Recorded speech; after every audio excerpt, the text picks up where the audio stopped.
Hi everyone and welcome to my channel. Before we get started, please consider subscribing to my channel and possibly becoming a Patreon. Now this is a further tutorial video for the RadioMaster Zorro, and in this video I'm going to show you how to set the radio up both for a student and for an instructor, so that you can use the buddy box system where you can use a cable to join the two radios together, and then you have a switch on the instructor's radio which you click, and it will then give control to the student. As soon as you let go of it, if they get into trouble, you take control back.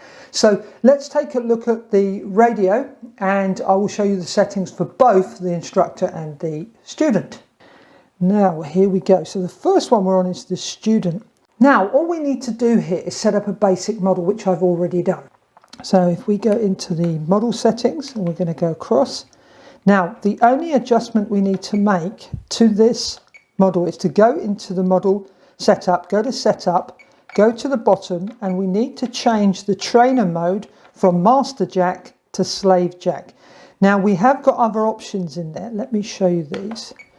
We can obviously make it the master, so this would be the instructor's radio, or we can change it to slave where it will become the student's, or we can use it a multi protocol module which you attach in the back and connect it wirelessly, but we're not going to go into that now. So this is left as slave. So that is all we actually need to do on this radio. That's everything set up. Now let's take a look at the instructor's radio. There's a bit more work to do here. Okay, so we're going to come out of here. Let's return out, and I'm going to select the model, instructor, and select. Now let's take a look at this, see what we need to do here. So in the model setup, we are going to change the trainer mode to master jack. Now that is the default setting. Now if we go across, we are going to go to special functions. Now we need to set up here the special function, which is the trainer function. So I'm using the momentary switch behind this gimbal here, which is switch G. So when I push it, the student would have control, and we select the trainer option and we say sticks and we activate it. So that should be everything we need to do here. Now if we return, and now we need to go into system. Okay, and then we're going to go across until we get to trainer. You can swap the channels around if you want to. So if your radio is AETR and the other one is TAER, you would be able to just swap the channels to make sure that the model works. Now with the instructor, it's just you've set up your model in the normal way, and then you add the additional things that I'm actually showing you. So let's have a look. So if we have a look at the aileron line, you can see that's off. And then you go to the elevator. Now I've left that as :equals. And then I've gone to the throttle, and you can see I've put that plus equals. Now those options, it gives you three options. Now the default one is :equals.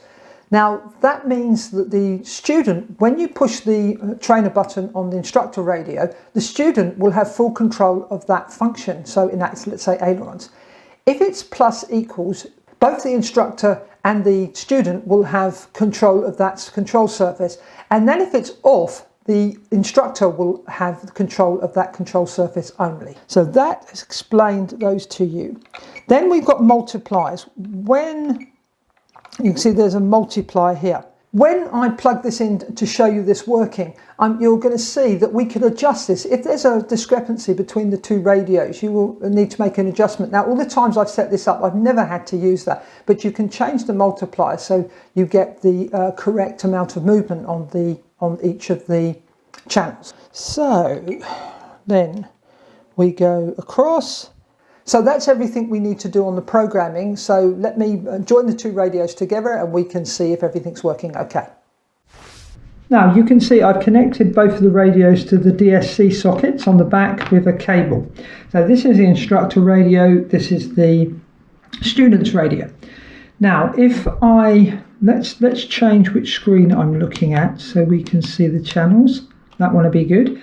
So you can see I have full control of the aeroplane. If I move the sticks around, Now I'm going to have to lift this, I'm afraid. I'm going to click the button on the back, and now you can see the student would have control. But as soon as if they get themselves into trouble, I can let go and I'd have control again. So there it is demonstrated.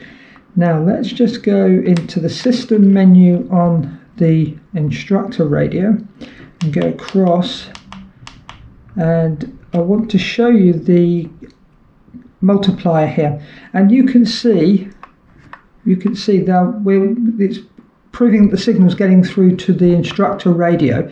You can see the channels are working if I move the sticks. And as I said earlier, if we needed to change the channels, we can swap the channels out by pushing enter and scrolling across, and then changing that, say, to channel 4, and then changing 4 to 1, or whatever we need to do. Now if you it's not working properly, you're not seeing good figures here. In other words, that's Lily minus 100, Lily plus 100, and the same on all the others channels. You can change the multiplier, and you just click on it and change it. I'm not going to change it, and as I said earlier, most of the time I've never had to change that. So there we go, that's it set up. Let's come back again, let me try it again. So hopefully you can see it in the cameras. Hold the button, there you go. Throttle. Okay, because of the way I've set this up, the aileron, they don't have control of the aileron. And you can see the elevator and the rudder. And there we go. What I just want to show you is that if you were flying with the instructor and the student and there's a loss between the radios, the instructor would know, because if I unplug this radio, you'll see what happens. Trainer signal lost. The actual instructor's radio will tell you there's a problem. If you found this video interesting, please give it a thumbs up. If you didn't, give it a thumbs down. And if you have any comments or questions, please leave them in the comment section below, because I'd love to hear from you. Thanks for watching. Happy flying. Bye for now.